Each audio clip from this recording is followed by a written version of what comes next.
So for the exterior angle theorem, the measure of an exterior angle of a triangle is equal to the sum of the measures of the two non-adjacent interior angles. So basically what the theorem says, if you take an exterior angle, like angle 1, it's going to equal the sum of the interior angles that are not adjacent to it. So you ignore the angle that's next to it or adjacent to it, and you add the other two interior angles, and that will equal the exterior angle. And I'm going to prove that in a minute. So the angle that's adjacent to angle 1, let's call that angle 2. All right. And now there's a straight line right here. So we know if you combine angle 2 and angle 1, that is going to equal 180 degrees.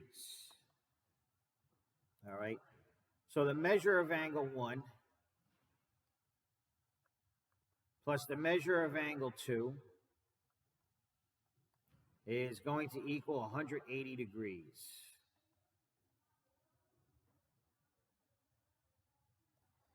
Now let's add the three interior angles of a triangle. We know the interior angles of a triangle are going to add to 180 degrees.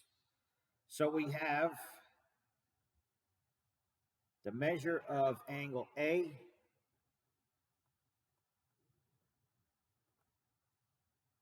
plus the measure of angle B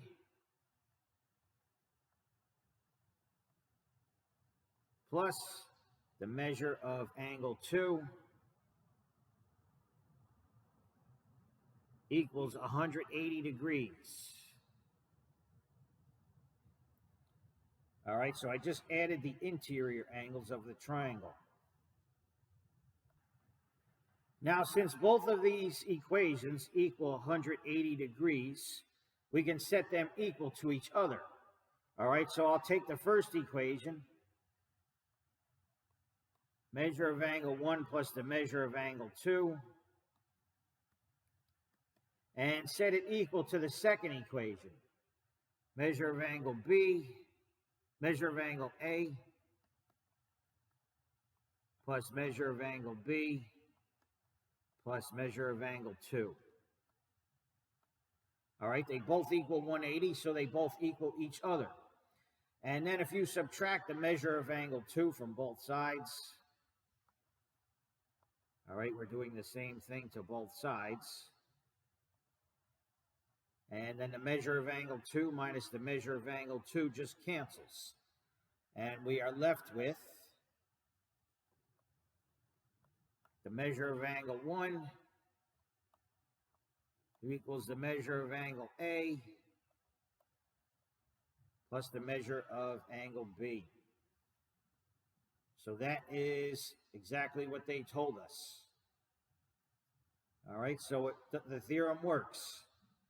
And it's because these two combined add to 180, and the three interior angles combined add to 180.